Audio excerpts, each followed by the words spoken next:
Le patrimoine bâti est un élément important de l'arrondissement historique de l'île d'Orléans. Ce patrimoine bien visible et caractéristique recèle souvent une histoire qui, elle, n'est pas aussi bien connue. Certaines personnes sont porteuses de cette histoire, gardant la mémoire du lieu, de la pratique ou d'un patrimoine immatériel bien vivant. Ces lieux d'histoire et de mémoire font partie des référents culturels locaux qu'il importe de préserver et de transmettre, car conserver la culture et l'identité distincte de la communauté et transmettre son histoire permettent de préserver ses pratiques dans les mémoires pour les générations futures. Tout d'abord, nous avons rencontré messieurs Jean-Joseph et Guy Turcotte, descendants de la famille Turcotte ayant été propriétaires du manoir Mauvais-de-Genêt pendant plus de 100 ans. Puis il sera question de la maison Gourdeau, résidence patrimoniale datant du 17e siècle, avec messieurs Paul et François Gourdeau. Le pilotage, élément caractéristique de l'histoire de Saint-Jean, sera abordé à travers le témoignage de monsieur Michel Pouliot, pilote de Saint-Laurent à la retraite. Puis madame Élise Prémont nous parlera du Moulin Saint-Laurent, restaurant situé dans un vestige du 18e siècle, mettant en valeur les différents éléments du terroir de l'île d'Orléans.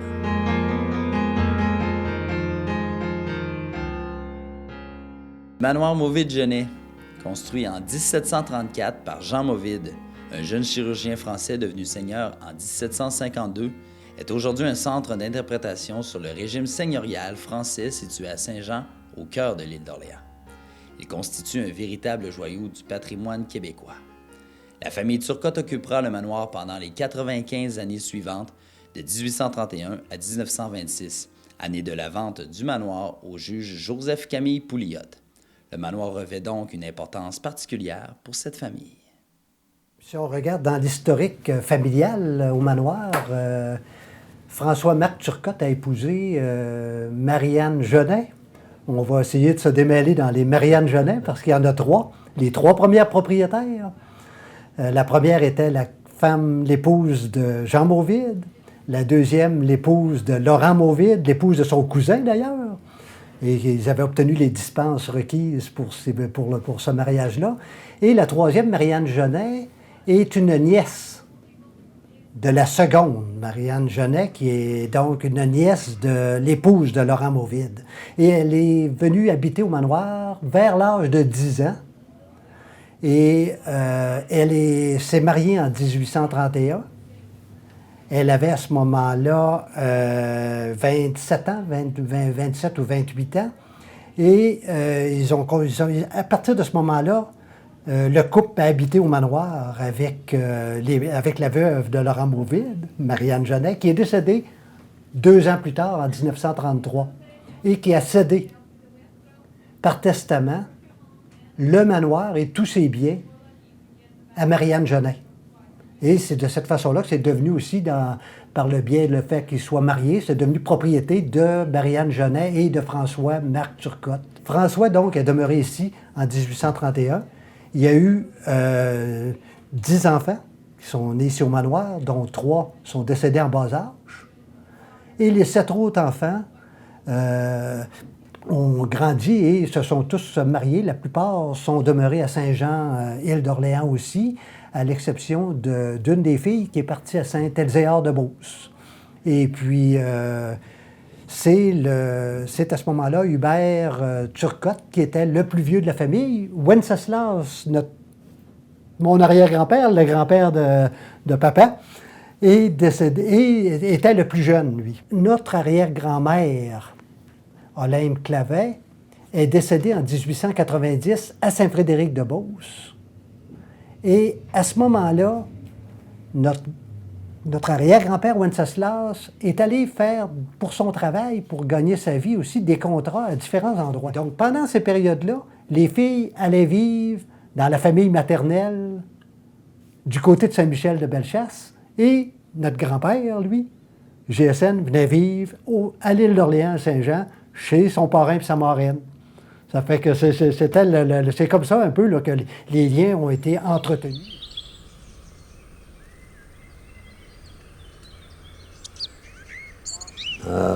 Mon père est né ici au manoir. Mon père s'appelait Joseph Turcotte, Joseph S.N. Turcotte.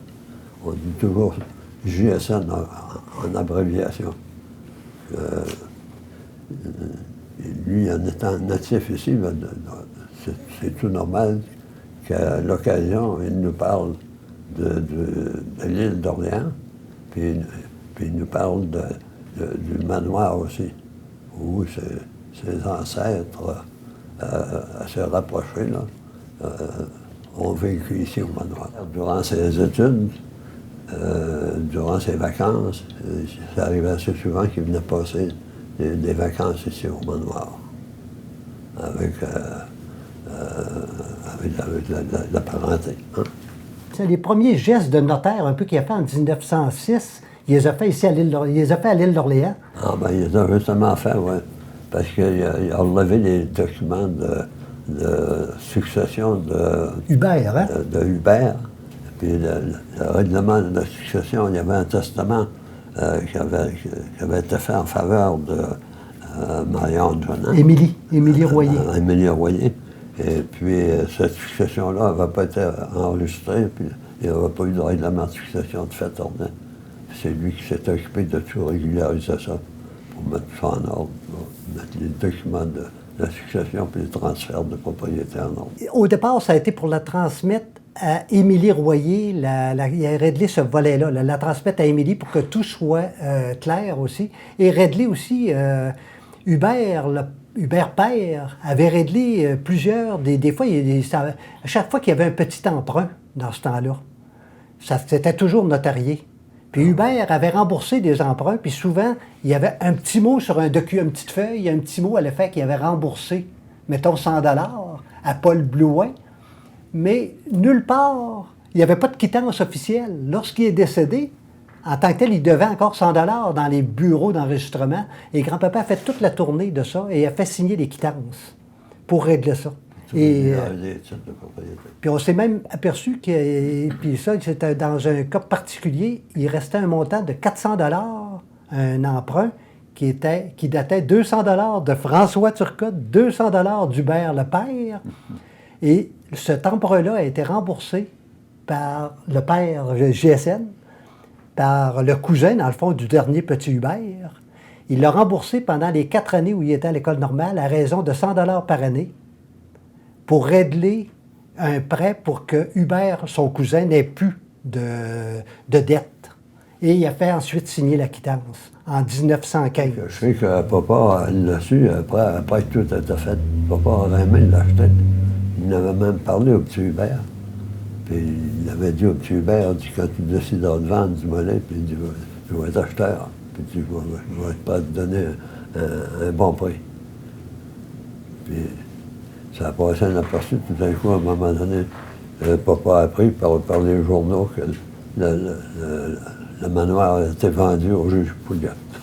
C'est ça, je crois que si on a juste un aspect là, sur ça, c'est que notre grand-père comme tel, le père de Jean-Joseph, dans le fond, était très sensible, lui, à l'histoire du manoir, parce que en ayant passé ses étés ici, en étant revenu fréquemment pour voir son oncle Hubert, ses parrains marraines, et puis ses cousines, et il y avait toute une série de belles histoires. Puis son cousin, lorsqu'il parlait un petit peu, tu nous disais des fois, lorsqu'il parlait de son cousin, c'était pas quelqu'un qui avait le sens des affaires. C'est pas pour rien que grand-papa avait réglé ses dettes et tout. Il voulait l'aider, puis il craignait, puis probablement il était certain même qu'il serait pas capable de garder le manoir et de l'entretenir. C'est pas une petite bâtisse à entretenir, et à ce moment-là, il s'est dit à un moment donné, il pourra pas, puis quand il pourra pas, il va être obligé de la vendre.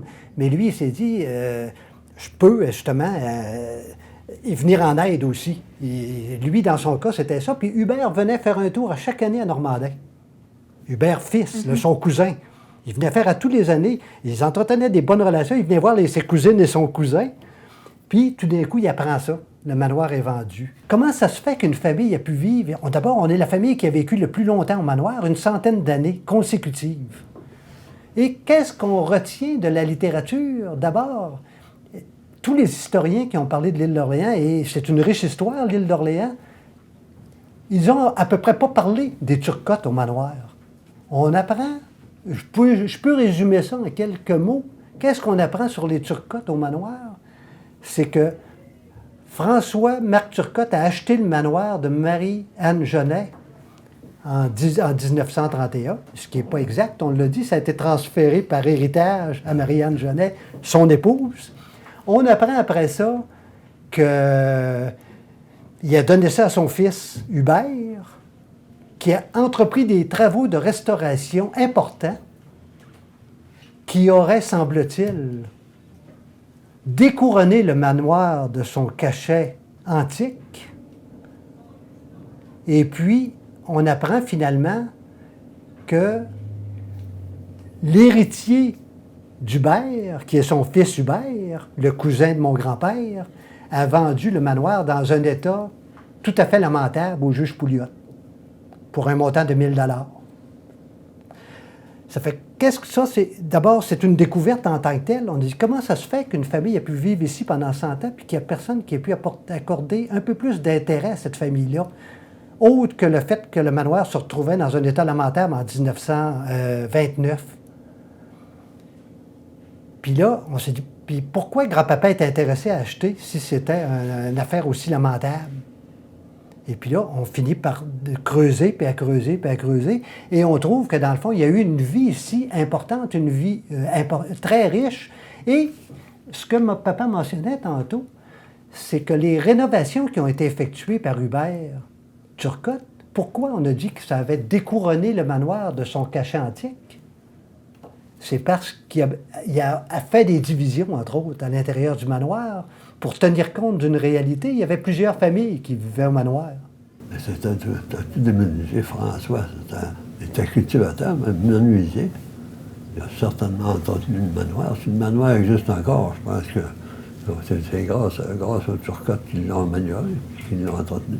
Puis le devoir, c'est d'essayer de mieux saisir, de mieux connaître, de mieux découvrir quelle a été cette vie-là des Turcotte ici au manoir. Le mariage de Jacques Gourdeau et d'Éléonore de Grandmaison en 1652 marque le début d'une grande et longue lignée. Fiers de cet héritage familial, Paul Gourdeau et sa famille ont souhaité retourner aux sources sur l'île de leurs ancêtres. Oui, le manoir en tant que tel, c'est que la famille ici, j'ai mentionné tout à l'heure que c'est M. Marié qui avait construit la maison normalement. Et ensuite, M. Marié, la maison a été transmise aux Genet. Les Genet ont eu la maison, grosso modo, je vous dirais, pendant 150 ans. Et ensuite, c'est la famille Larue qui a eu la maison pendant environ 150 ans. Et la famille Genet, ici, possédait nécessairement la terre agricole avec la maison, et souvent les lots de terrain allaient se borner par le fleuve. Donc, la propriété ici faisait comme les autres propriétés, elle allait se border au fleuve. Sa fille a décidé d'épouser le docteur Mauvide. Et comme cadeau de mariage, il lui a donné, pour sa fille, il lui a donné le terrain en bas, près de l'avenue Royale, et il lui a mentionné, comme cadeau de mariage, je te donne le terrain dans le bas et construis-toi avec ton mari une maison ou un manoir fait comme il bon te semblera. Et c'est pour ça que le manoir Mauvide-Genet s'appelle Mauvide pour M. Mauvide et Genet pour Mme Genet, dont ses parents habitaient ici. Mon père est propriétaire depuis une 40aine d'années.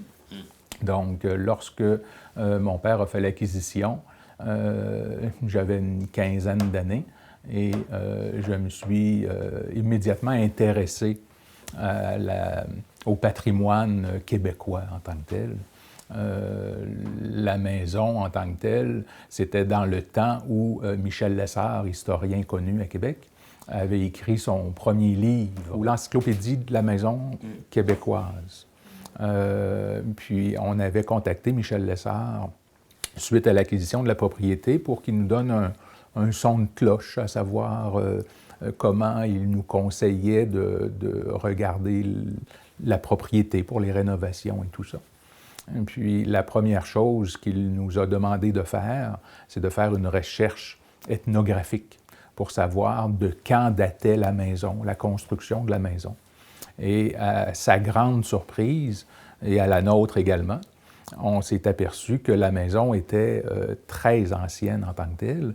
Le terrain avait été acheté par Robert Boulay en 1669 de Monseigneur Laval, qui possédait l'île d'Orléans, sauf la partie de Sainte-Pétronille qui appartenait au Gourdeau en tant que tel. Donc, vu que la maison datait de... Parce qu'en 1669, lorsqu'une transaction se faisait avec Monseigneur Laval, ce n'était pas pour fin de spéculation, c'était normalement pour s'établir. Puis avant de construire une maison comme ici, normalement, il creusait toujours un puits et il construisait la maison par-dessus le puits. En 1689, si je ne me trompe pas, Sieur de Villeneuve a fait un relevé de toutes les résidences sur l'île d'Orléans. Il a fait une carte à cet effet-là.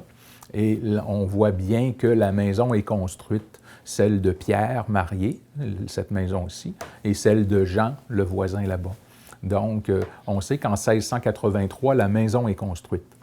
Donc, ici, la maison a été construite en 2 parties, parce que les premières maisons, c'était toujours des carrés de pierre ou de bois, d'environ 25 pieds par 25 pieds. Donc, ici, la propriété a la première maison, qui est un carré de pierre de 25 par 25. Donc, construire une maison comme ici en pierre, lorsqu'on parle d'une maison en pierre, on parle de murs. Les murs ont une épaisseur environ de 30 pouces à la base. Ce sont des pierres des champs qui sont ramassées dans les champs environnants en tant que tels. Donc, construire une maison, ça prenait presque une génération en tant que telle, à élever les murs, aller chercher il y a beaucoup de travail auquel nous, on ne pense pas tellement. Puis souvent, les maisons, elles étaient construites pour les générations futures. Ce n'étaient pas des maisons où l'habitant la construisait seulement pour lui, pour sa vie. Habituellement, c'était des maisons qui étaient transmises de père en fils et pour les générations futures. Donc, il construisait solidement. Dans le haut de la maison, ici, on a une charpente de bois exceptionnelle en tant que telle dans la maison. Et c'est une charpente de bois tenon-mortaise, cheville de bois. Et parfois, les gens nous demandent ils mettaient des chevilles de bois parce que le fer n'existait pas. Ce n'était pas la raison du tout, parce que la plupart des habitants avaient leur propre forge.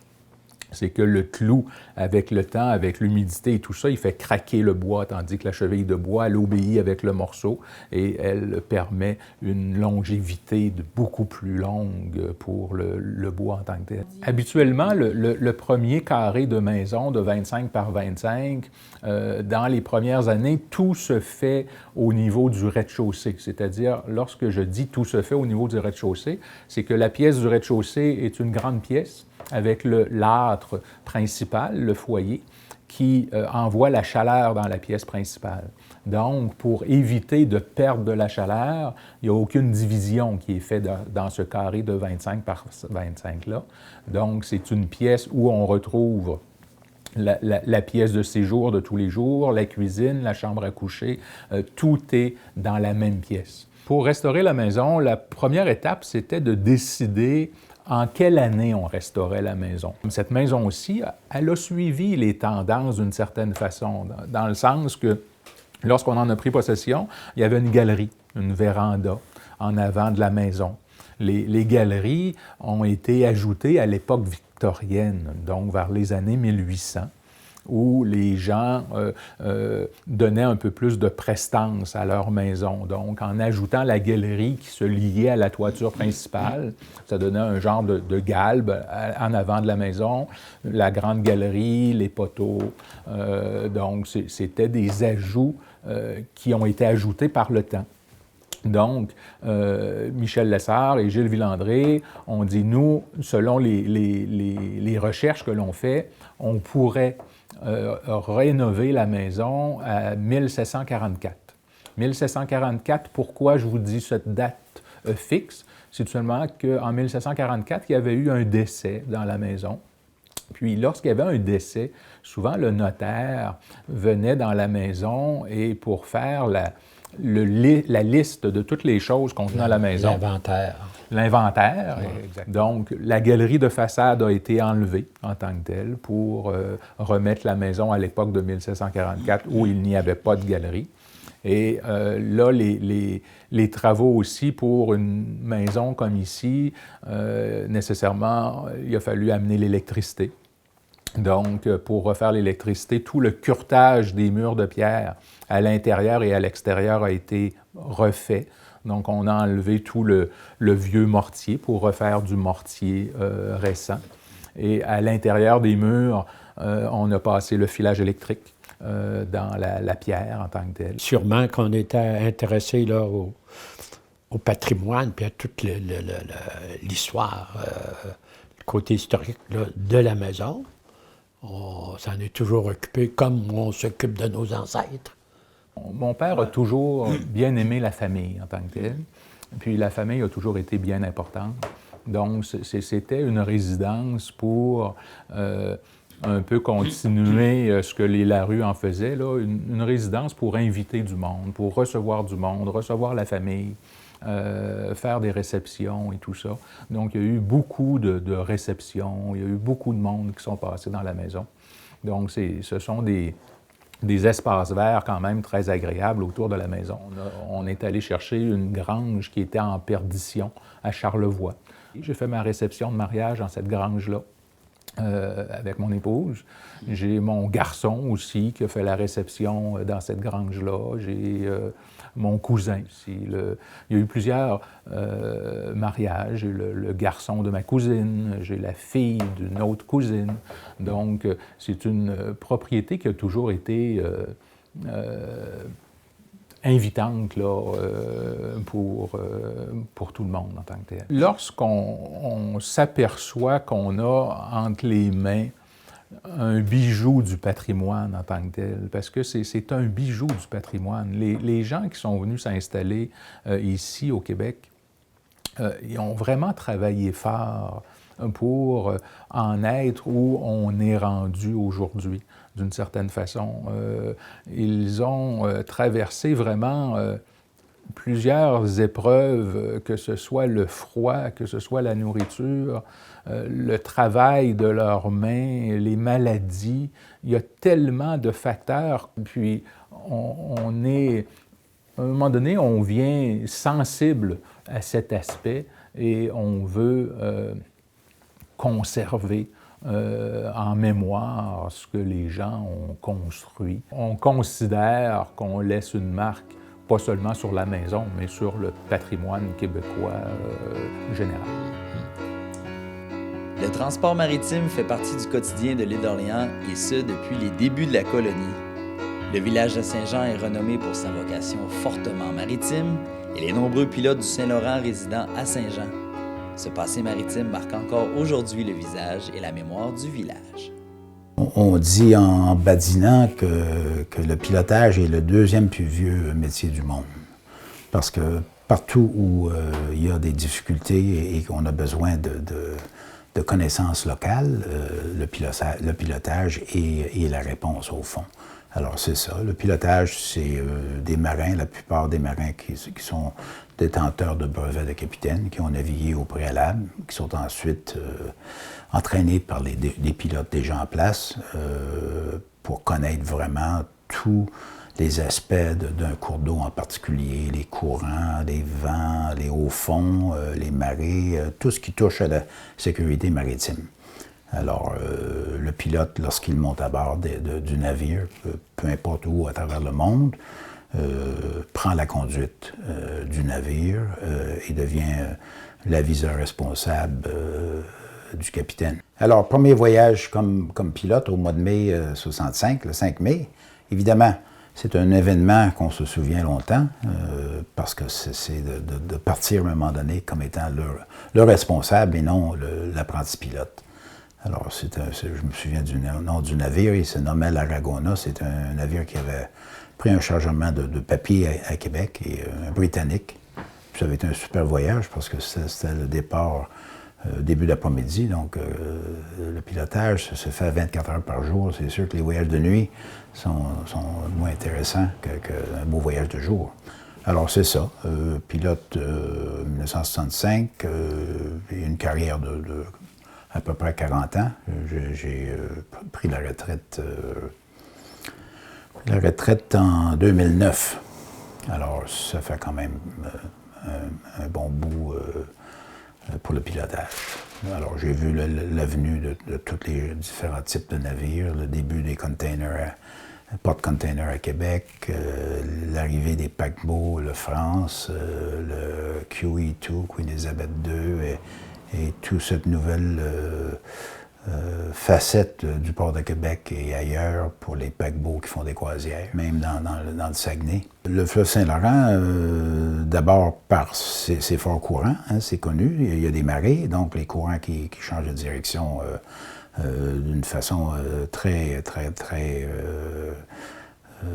importante, avec le montant et le baissant qu'on dit en termes locaux. Il y a toute cette question de la météo, toute question maintenant avec la navigation d'hiver, des glaces, du mouvement des glaces, de la visibilité, connu les endroits où l'été il y a beaucoup de brume. L'hiver, c'est les tempêtes de neige qui font en sorte que la visibilité est souvent réduite à presque zéro, nulle. Il y a aussi toute cette question de navigation locale aussi. Il faut avoir les connaissances le trafic qu'on risque de rencontrer dans le Saint-Laurent, beaucoup de plaisanciers. Donc, le travail du Saint-Laurent, reconnu comme un des cours d'eau les plus difficiles au monde.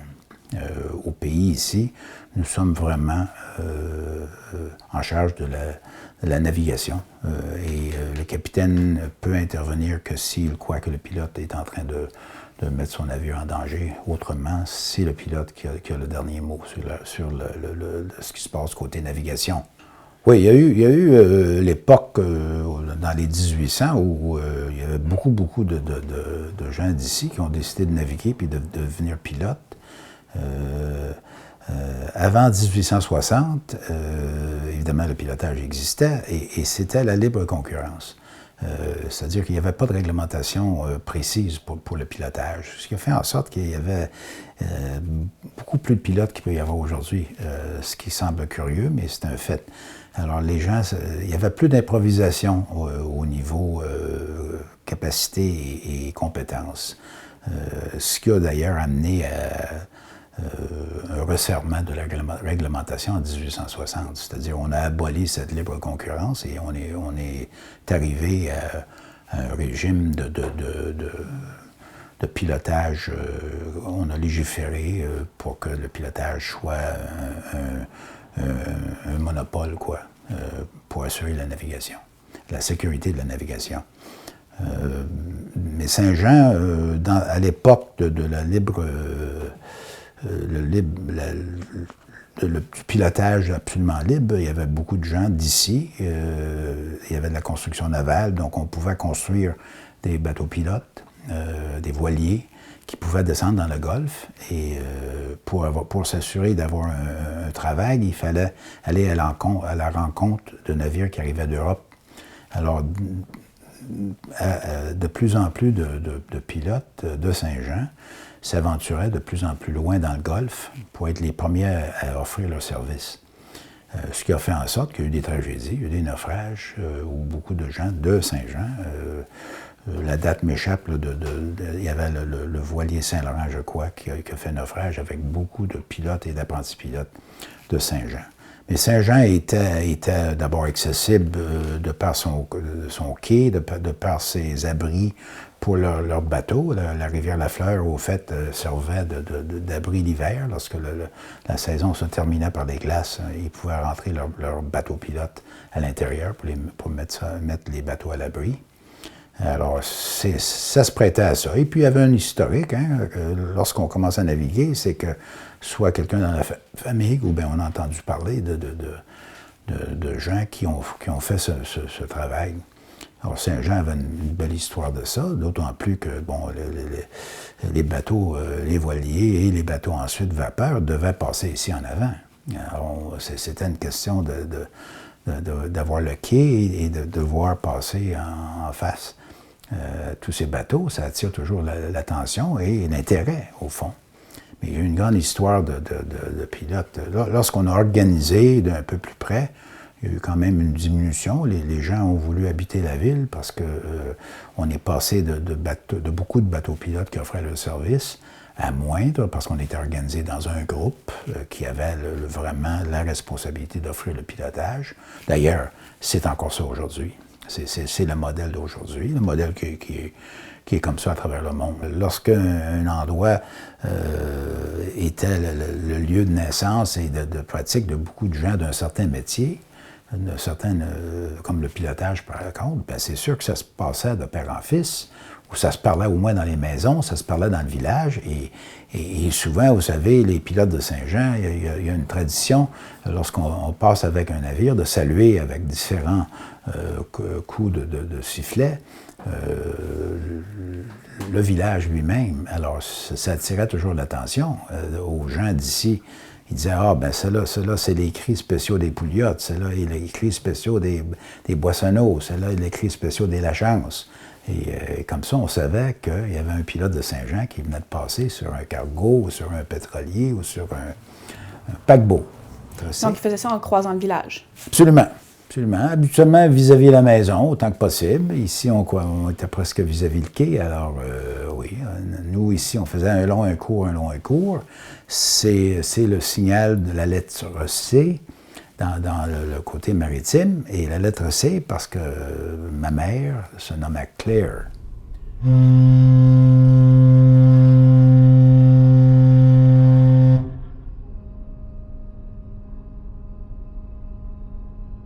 Parlant un peu des résidences de Saint-Jean, est-ce qu'il y a des points communs dans les résidences des pilotes? Est-ce qu'il y a des éléments qui permettent aux gens de reconnaître une maison de pilote? Oui, je pense que c'est la maison québécoise, comme celle-ci, avec les 2 étages et avec les pignons. C'est sûr que, autant que possible, on avait un petit point où on pouvait voir le fleuve, c'est sûr. Vous allez remarquer, pas celle-là ici, mais il y en a qui ont la façade a été faite avec de la brique, je pense que c'est de la brique écossaise, mais là, il faudrait me corriger là-dessus. Mais ça venait en ballast dans les voiliers. Quand les voiliers traversaient, pour venir chercher une cargaison de bois, disons, pour être capable de traverser d'une façon assez efficace, avec le vent et tout ça, il fallait mettre du lest dans le fond du navire. Alors, on mettait de la brique. C'est une brique blanche-beige. Vous allez en voir là, qui sont les façades des maisons. C'était des maisons de pilotes. Donc, le pilote montait le voilier et il disait au capitaine, je suis en train de me construire une maison. J'achèterais ton ballast parce que lui, en chargeant son bois, il n'a plus besoin de la brique dans le fond. Il a déjà le poids de sa cargaison. Selon vous, qu'est-ce qui différencie Saint-Jean des autres villages de pilotes? C'est probablement le plus beau village, donc les gens ont voulu venir s'installer ici. Tous les autres villages vous diront la même chose. Mais je pense que sa situation géographique, ici, ça a été longtemps comme le quai. Je parle souvent du quai parce que ça a été un élément important, puis je pense qu'on a fait une erreur en le laissant aller. On aurait dû le maintenir, malheureusement. C'était vraiment un lieu historique. C'était un point tournant pour la météo, pour les petites goualettes, comme vous voyez. C'est que quand ils montaient à la pitoune, le bois, quand le vent de nordais et tout ça prenait, quand on était ici, là, le vent de nordais prenait, puis tout à coup, à l'extérieur, il y avait une odeur de bois. On savait qu'il y avait une goélette qui était venue se mettre à l'abri au quai. C'était un lieu d'abri avant de se lancer. Quand on passé Saint-Jean, ça devient un peu plus la haute mer. Il y a un peu plus d'ouverture au vent de nordais et ça devient plus difficile. Donc, c'était le point de non-retour ici. Alors, c'était l'abri, ce qui amenait une effervescence de l'activité. Dans ce temps-là, on allait faire un tour tout de suite sur le quai pour voir la goélette. Le gouvernement, souvent, avait un sondeur qui était basé ici parce que c'est un endroit très difficile à Traverse-Nord qui débute ici. C'est un cheneg qu'on doit nécessairement draguer régulièrement pour maintenir la profondeur. Alors, c'est ici que le sondeur, qui identifiait les endroits qu'on doit creuser, Alors ça aussi, c'est un attrait. Durant la guerre, il y a eu les 3 bateaux, les trois petites vedettes de la marine qui vérifiaient tout ce qui se passait au bout. On appelait ça le service des signaux. Lieu important, encore une fois, parce que c'était la transition de l'estuaire au fleuve lui-même. Et les photos, d'ailleurs, que vous voyez aujourd'hui, les anciennes photos, c'est l'église puis le quai. Et la petite plage à côté, bondée de gens qui se baignaient, comme nous, on continue aujourd'hui. Alors, ça fait partie pourquoi Saint-Jean est Saint-Jean. L'église, le cimetière, m'excuserez, mais quand même, on peut considérer que c'est un beau cimetière marin, et le quai. Beaucoup de pilotes qui sont inhumés ici. Je pense que c'est beau. Ça fait songer les visiteurs de l'impact qu'avait ce village. Mon épouse m'accuse toujours, quand je veux placoter, je vais au cimetière parce que je vais enlever les mauvaises herbes, tout ça. Je mets toujours un encre en fleurs sur où est mon grand-père, mon père, ma mère, tout ça, là où je serai, éventuellement. Ça ne presse pas. Mais il vient toujours des gens, soit des touristes américains, tout ça, puis des fois, il y a des questions, là. Fait que des fois, j'oublie l'heure, puis... je trouve ça, mais parce qu'en même temps, t'as une bonne chance qu'on est là au cimetière. On voit passer un bateau, il y a toujours des bateaux, il y a un bon trafic sur le Saint-Laurent. Alors, chance sont que des gens qui sont en train de regarder le cimetière, oups, un cargo qui passe. Tu sais, ça ajoute à ce fait que les gars qui sont là, c'est des gars qui ont navigué, des gars qui ont été pilotes, des gars qui ont donné leur vie. Le moulin Saint-Laurent est un vestige important du régime français, tout comme le manoir. Bâtiment représentatif du système seigneurial et très significatif de la survivance des colons, le moulin possède depuis plus de 25 ans une nouvelle fonction grâce à la présence de la famille Lachance-Prémont. Alors, ce que l'on sait, c'est qu'il était en 1720 en opération. Alors, parce qu'il y a eu des registres qui se sont perdus à un moment donné, donc on ne sait pas quand a débuté la construction, mais je crois qu'à voir les murs, ça a été peut-être un petit peu, beaucoup d'efforts en tout cas, et beaucoup d'ingéniosité pour arriver à un tel bâtiment. Mais ce que l'on sait qu'en 1720, ce moulin-là était en opération et produisait de la farine pour nos habitants. Ce que l'on sait, c'était une seigneurie à l'époque. Et un des derniers, je dirais, propriétaires qui était là, c'était un Gosselin. C'est pour ça que ce moulin-là est souvent appelé le moulin Gosselin.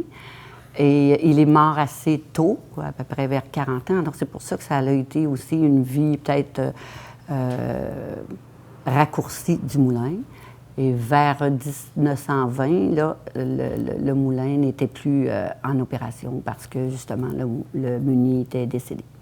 Il est souvent, par les gens de la place, il est souvent appelé le Vieux Moulin. Mais c'est sûr que pour nous, le Vieux Moulin, il y en a d'autres des Vieux Moulins. Alors, il demeure le Moulin de Saint-Laurent pour nous. Ça a été son appellation. Mais certains registres parlent du Moulin Gosselin à cause du dernier propriétaire, du dernier serviteur qui était là. Comment était le moulin quand vous l'avez acheté? Il était à peu près comme celui-ci, parce qu'il y a eu quelques propriétaires avant, nous précédents, dont le peintre Lacroix, qui, lui, voulait en faire son atelier, mais c'était trop froid, c'était impossible pour lui de peindre ici. Ensuite, il y a eu aussi M. Van Veen qui l'a opéré plusieurs années, M. et Mme Van Veen, et qui ont permis, je dirais, de le rendre comme il est. Avec, je dirais, d'abord en isolant le plancher, là, parce qu'on a vu des photos que c'était vraiment sur de la terre quand il y avait le moulin lui-même avec la roue qui était à l'intérieur. C'est sûr que ça, c'était, je dirais, à l'état brut. Alors, il l'a rendu plus vivant. Et M. Van Veen, lui, voulait en faire un centre d'art. Alors, d'abord de la musique parce que lui était musicien. Et elle était fille de restaurateur. Donc, c'est comme ça qu'ils se sont alliés à un moment donné parce que les gens voulaient manger en même temps après le concert. Alors, c'est ainsi que ça s'est transformé. Et c'est devenu plus de la restauration avec un peu de musique. Bon, donc, quand vous avez acheté, c'était déjà un restaurant. Est-ce que vous avez fait des transformations au lieu vous-même? Quelque peu. On a fait au moins pour conserver nos murs parce qu'il y en a qui s'effritaient. On a aussi agrandi par l'arrière. L'agrandissement était là, mais on a transformé en petit salon. Donc, on a une possibilité de petites rencontres pour les gens. On a la grande salle à manger et un deuxième à la mezzanine qui nous permet de recevoir des groupes ou peut servir aussi à la salle à manger. On a toujours voulu préserver le cachet du moulin, c'est sûr. Et dans les derniers, je dirais, mouvements que l'on a fait, ça a été la toiture. Alors, la toiture qui nous laissait, alors pour permettre de rendre ce lieu, je dirais, le plus,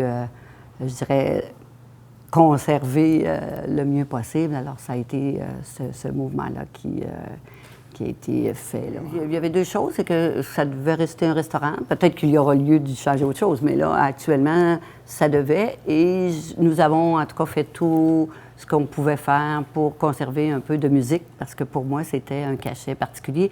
Et le son qui émerge ici est tellement sublime que ça valait la peine, je pense, d'investir là-dessus pour que les gens entendre cette musique-là. On voit la meule derrière vous, la meule du moulin. Est-ce qu'il y a une raison pour laquelle vous l'avez conservée et finalement laissée ici? Bien, elle appartient au moulin pour moi. Ça, c'est vraiment important. C'est peut-être le seul morceau qui nous reste de tout du moulin lui-même. Alors, je pense que c'est important qu'elle reste là. Puis, au poids qu'elle a, là, elle ne bouge pas vraiment. Alors, c'est important que les gens voient ou visualisent un petit peu cette meule-là qui fait partie de notre patrimoine du moulin. Alors, on a de la cuisine fine, du terroir. On essaie d'utiliser tous les produits qui sont tout proches de nous. Alors, ça, je pense que c'est notre priorité. C'est ce qui était le plus important dans ce projet-là. Je voulais d'abord et avant tout aller. Peut-être que c'est à refaire aujourd'hui, je dirais non, mais parce que c'est difficile de tenir le coup. Mais à l'époque, en tout cas, c'était important que ce soit à Lille. Et c'est l'établissement qui s'est présenté. Et après avoir regardé ça de près, bien là, ça a été intéressant pour nous de se lancer dans ce projet-là. Et lorsque en tout cas dans les débuts, j'ai sorti vraiment pour faire de la promotion pour le Moulin de Saint-Laurent, c'était pour l'île d'Orléans. C'est pas uniquement Saint-Laurent. Pour moi, il n'y a pas de bataille entre un village ou l'autre et ça devrait être exclu pour moi. C'est d'abord et avant tout de déplacer les gens pour l'île d'Orléans. Alors, il n'y a pas de... Et chaque village est tellement différent, et en paysage, et en personne, et en culture, parce que moi, je suis d'une famille d'agriculteurs, donc je sais que les cultures sont aussi différentes, les terres sont différentes. Alors pour moi, c'est vraiment l'île d'Orléans d'abord et avant tout. Ces lieux d'histoire et de mémoire font partie des référents culturels locaux qu'il importe de préserver et de transmettre. L'action de conserver la culture et l'identité distincte de la communauté et de transmettre son histoire permet de préserver ces pratiques dans la mémoire des gens de l'île.